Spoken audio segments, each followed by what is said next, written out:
आलोक IAS academy channel में स्वागत है दोस्तों। आज का टॉपिक है भारत की जातीय गणना। दोस्तों, आपको ये जानना होगा कि भारत में जातीय गणना की जो पुनः डिमांड शुरू हुई है, ये डिमांड कोई नई डिमांड नहीं है।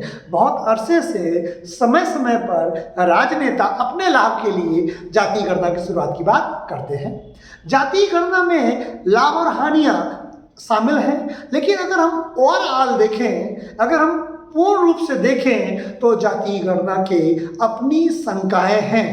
यानी अगर इस देश में जातीय गणना प्रारंभ होती है तो उसकी अपनी एक समस्या आ सकती है। वो समस्या जो प्रमुख है वो क्या है कि भारत में वैसे भी कहते हैं कि इस देश में आप कुछ भी हो जाइए, लेकिन जिस जात में पैदा हुए हैं उस जातीय पहचान से आप बच नहीं सकते। यानी कि शॉर्ट में क्या कहते हैं कि इस देश में जाति कभी नहीं जाती है।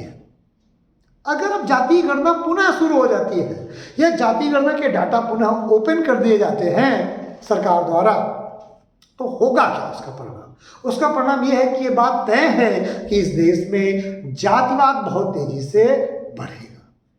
दोस्तों, इस बात को बिल्कुल ध्यान में रखिए कि हिंदुस्तान की एकता यानी भारत की एकता और अखंडता इस बात पर निर्भर करती है कि हमारी जो आंतरिक सुरक्षा है वो मजबूत बनी रहे। आंतरिक सुरक्षा का हमने पिछले वीडियो में बताया है, इंटरनल सिक्योरिटी जो एक प्लेलिस्ट पड़ी है, कि आंतरिक सुरक्षा के जो सप्तांग सिद्धांत हैं, यानी 7 जो सिद्धांत हैं, उनमें से एक सिद्धांत ये कहता है, क्या कहता है कि जो कम्युनल हार्मोनी है और जो जातीय विद्वेष है ये भारत के लिए खतरनाक है। अगर कम्युनल हार्मोनी खत्म होती है तो देश के इंटरनल सिक्योरिटी में बहुत बड़ी प्रॉब्लम आएगी। अगर कास्ट हार्मोनी खत्म होती है तो भी देश की आंतरिक सुरक्षा के लिए बहुत बड़ा खतरा है। तो दोस्तों, यदि अगर आप देखें, अगर जातीय जनगणना को किया जाता है और उसे फिर लोगों के बीच में ओपन किया जाता है तो ये बात तो मेरे अनुमान से तय है कि यह जाति के हित में तो हो सकती है, कुछ व्यक्तियों के हित में भी हो सकती है, लेकिन यह राष्ट्र के हित में कतई नहीं है, क्योंकि एक नया मोर्चा खुल जाएगा। हम आज़ादी के 70 साल के बाद में भी जो आज़ादी के पूर्व हमारी समस्याएं थी, क्या हम उन समस्याओं को पुनः जिंदा रखना चाहते हैं? क्या हम उन समस्याओं के साथ जीवित रहना चाहते हैं? जाति इस देश के या हिंदुओं की अपनी एक कड़वी सच्चाई है, लेकिन कड़वी सच्चाई को क्या हमेशा हम पीते ही रहेंगे? क्या कड़वी सच्चाई को कभी मिटाएंगे नहीं? क्या हम उस कमी को कभी खत्म नहीं होने देंगे? हमें जातिवाद से बाहर निकलना ही होगा।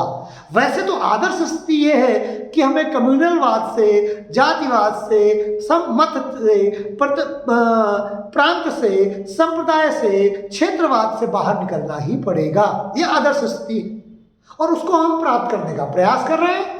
लेकिन क्या उस आदर्श स्थिति को जो हम धीरे धीरे ही सही कुछ आगे बढ़ रहे हैं उसको रोक दें, जातिवाद को बढ़ने दें, लोगों के अंदर कम्युनल जो कास्टिज्म है उसको आने दें?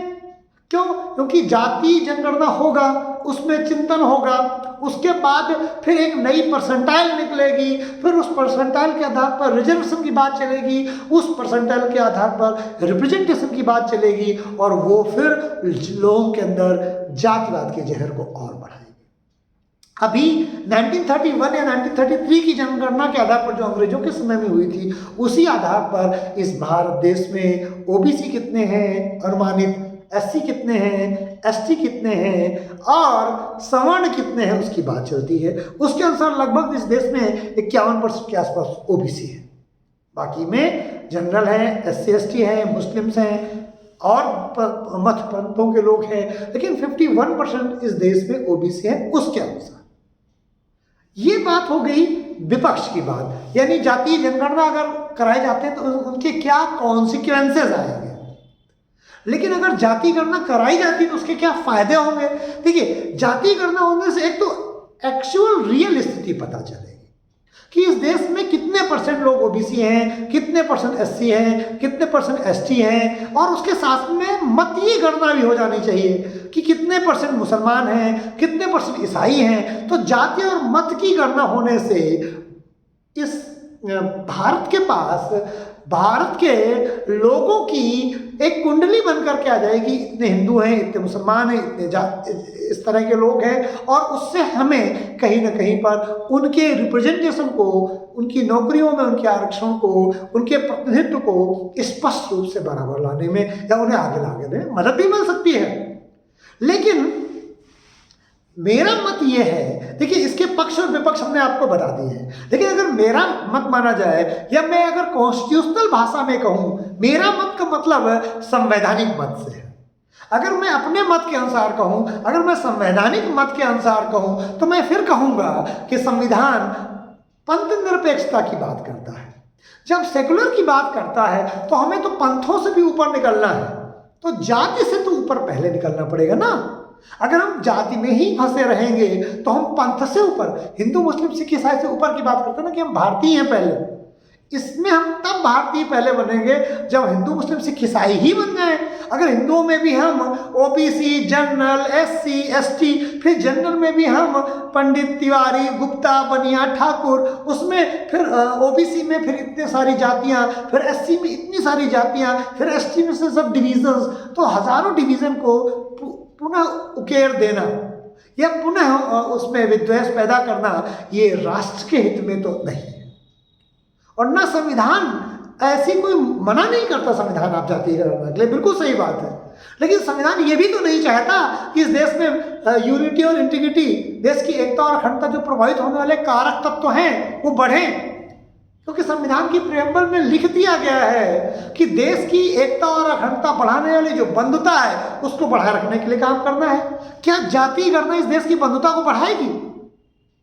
क्या जाति गणना इस देश की एकता और अखंडता को बनाए रखने, बंधुता को बनाए रखेगी?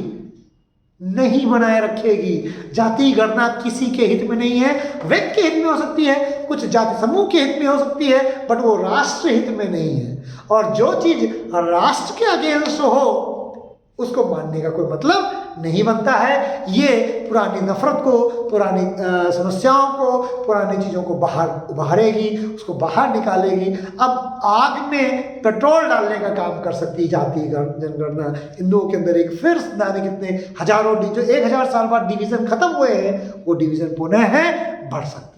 तो दोस्तों मेरा मानना ये है, और संविधान की मूल भावना ये कहती है कि देश की एकता और अखंडता को घटाने वाले किसी भी कारक तत्व को बढ़ाना नहीं चाहिए। जाति गणना देश की एकता और अखंडता वाली बंधुता के अगेंस्ट में है। जब हमारे ब्रदरहुड के अगेंस्ट में है तो हमें निश्चित बात है जो चीज़ संविधान के ब्रदरहुड के अगेंस्ट में आती है उसको हमें नहीं मानना है।